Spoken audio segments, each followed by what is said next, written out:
Sometime the cold clung to the earth like a warning, and Myra Quinn stepped off the last bus with her daughter's hand woven tightly into hers, staring up at the farmhouse she had spent most of her life trying to forget.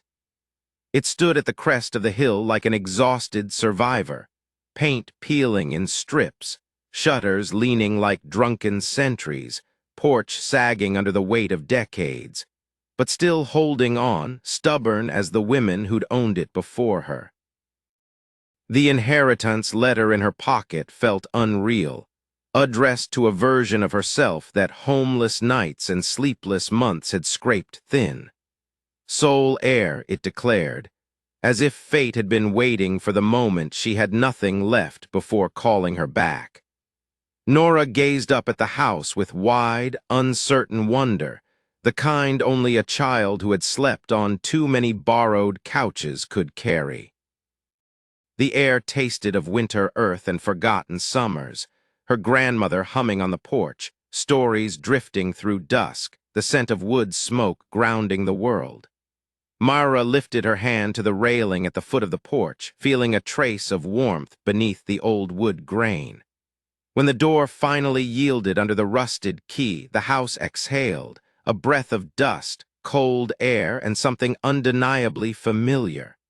Nora whispered that it smelled like stories, and Myra felt the truth of it settle into her bones. They weren't just stepping inside a structure. They were stepping into memory, into inheritance, into something that had been waiting in silence for them to come home. The house greeted them with a wide, dim front room where wallpaper wilted into tiny, faded flowers and floorboards mapped the lives of people long gone. Dust floated in slow spirals as their footsteps echoed softly, not intruding but rediscovering. A cracked mirror above the fireplace fractured their reflections, Myra worn and wary, Nora hopeful beneath oversized sleeves. Yet the room felt less abandoned than expectant. They wandered through the kitchen where jars sat clouded with age.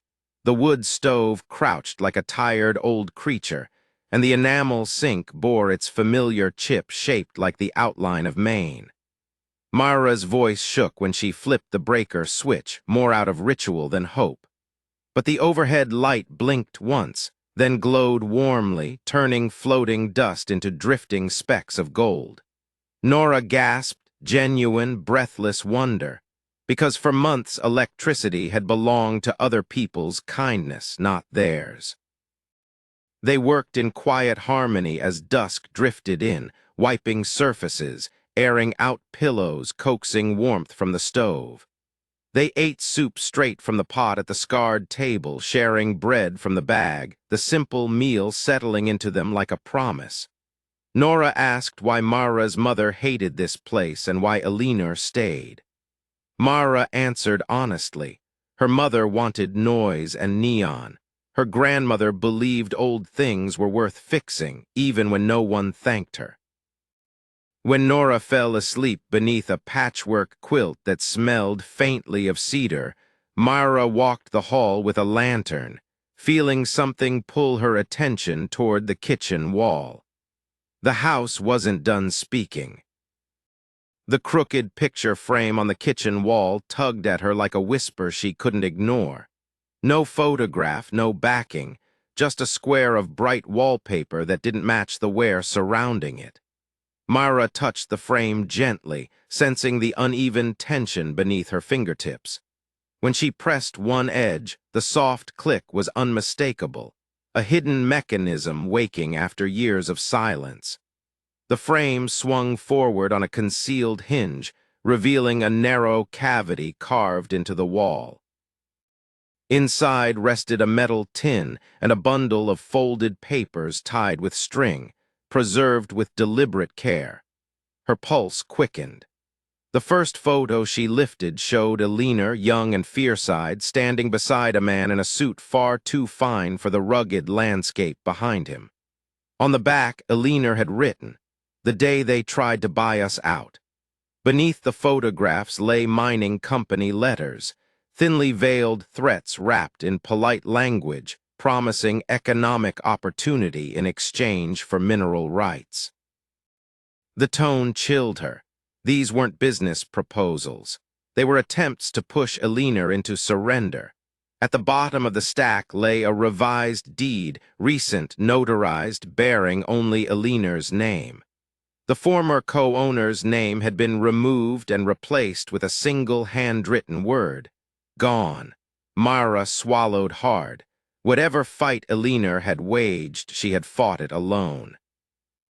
When she unwrapped the final sheet, a hand-drawn map of the property, she found a small X marked in the north field beside the words Springhouse Original. Nora appeared at the kitchen doorway, rubbing sleep from her eyes. "What's that?" she whispered. Myra held the map up so the lantern caught its edges. "Something your great-grandmother didn't want lost." The house creaked softly, almost urging them toward the field.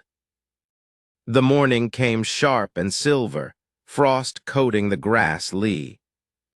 Like shattered glass as Myra and Nora followed the map toward the ridge. The land felt different underfoot, watchful, almost guiding, as they traced each sketched landmark. The leaning cedar, the boulder shaped like a bent shoulder, the shallow dip where winter frost always lingered. When they reached the spring, warm steam rose from the water, defying the season.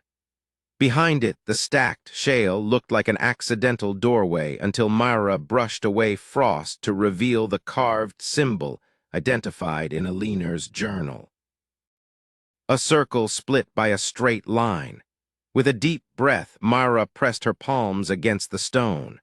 The shale shifted with surprising ease, cracking open in layered folds until a dark opening widened enough for them to slip inside. Lantern light flickered across the corridor's walls, illuminating a space no sunlight had touched in generations. At the end, a small chamber waited in silent preservation. The wooden chest in its center appeared untouched by time. Myra pried open the lid, revealing linen-wrapped bundles, brittle letters, hand-drawn topographic surveys, and a sealed geological canister stamped with a date from 1896. Breaking the seal revealed a confidential report detailing rare earth mineral deposits beneath the ridge, resources valuable enough to change lives or ruin communities. Nora clung to her sleeve. "Is it bad?" she breathed. Myra stared at the documents, her pulse trembling. "It's powerful," she said. "And power attracts people who don't care what they destroy." Elinor hadn't kept these hidden out of fear. She'd hidden them out of responsibility.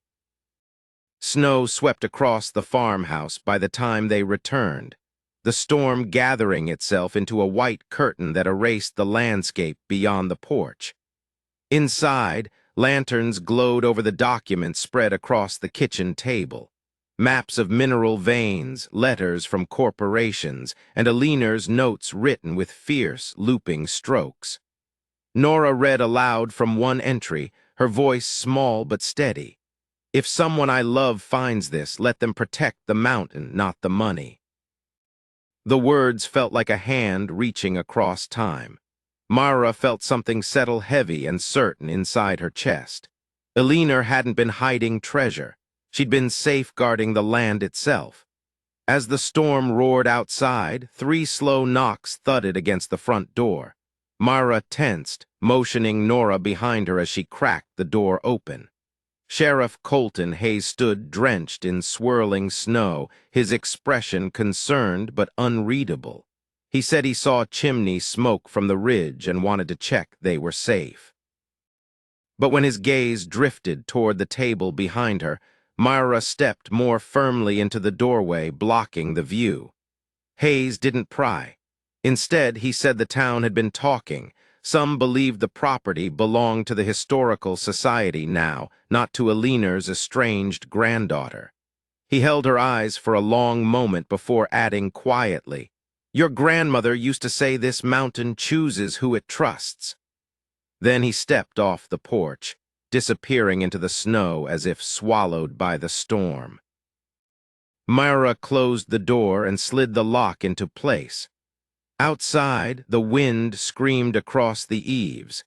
Inside, the truth lay scattered across the table like a fragile fire waiting for the wrong spark. Morning broke calm after the storm, sunlight turning the fresh snow into a sheet of blinding white. Myra warmed canned coffee on the stove while Nora toasted bread, their small routine grounding the uncertainty that weighed on them. They carefully stored the documents inside the false-bottomed sewing table, sealing the compartment with cloth and quiet understanding. The day unfolded in small tasks, sweeping the porch, clearing snow from the barn roof, brushing frost from windows that had survived decades of winter. Each chore rooted Mara deeper into the land, anchoring her to a place she once fled and now desperately wanted to protect. She felt more like herself than she had in years, as if the house had held pieces of her grandmother's strength and was slipping them back into her hands. When Sheriff Hayes returned with a cardboard box of Eleanor's belongings, Mara braced for questions. But he simply handed her the box, bowed his head, and left. Inside were photographs from forgotten summers, recipe cards stained with cinnamon, seed packets, and a sealed letter addressed to Mara. Her hands shook as she opened it. When the mountain speaks to you, listen gently. And when it refuses, protect what it entrusted you with. Not everyone should hold a map to power. Nora leaned against her shoulder, whispering, "She knew you'd come back." Snow drifted softly past the windows, and for the first time, Myra felt the farmhouse claiming her, not out of inheritance, but recognition. Night fell quietly, the valley glowing blue beneath the moon as Myra stepped onto the porch wrapped in a worn coat. The mountain loomed vast and watchful, its silhouette carved against the sky like an ancient guardian. She whispered her promise into the cold, the vow to protect what Eleanor had hidden, to guard the valley from anyone who saw only profit instead of consequence. The porch boards creaked gently beneath her feet, as though acknowledging her words. Inside, the documents rested beneath the sewing table's false bottom, but their presence pulsed like a heartbeat through the house. Myra imagined what would happen if the secret spread, claim disputes, drilling, strangers carving the land apart. Eleanor had fought until the end to keep the mountain whole. Now that duty belonged to Myra. She walked back inside, pausing under the empty frame on the wall. She finally understood. Eleanor hadn't removed the picture. She removed the obvious answer, leaving only the gateway for someone willing to look deeper. Upstairs, Nora stirred beneath the quilt and murmured that the house felt safer tonight than any shelter they'd slept in. Myra lay down beside her daughter, feeling the warmth of the room sink into her bones. Tomorrow would bring choices she wasn't ready to name, but tonight, the mountain stood sentinel outside the window, holding its silence like a blessing. By the earliest blue of morning, clarity settled over Myra like warmth returning to cold fingers. She knew now that she wasn't meant to reveal the mountain's secret to the world, nor to bury it so deep that its meaning vanished. Her purpose was to hold it, protect it, until she and Nora could choose a path that honored the land and the generations who had fought for it. She stepped onto the porch as sunrise painted the valley gold, breath rising in faint clouds as the ridge glimmered beneath fresh snow. "I'll keep it safe," she whispered into the quiet. "I'll stay. I'll listen." The wind brushed past her gently, as if carrying her promise into the trees. Inside, Nora blinked sleep from her eyes and smiled, a soft, hopeful expression that made the old farmhouse feel less like an inheritance and more like the first step of a life rebuilt.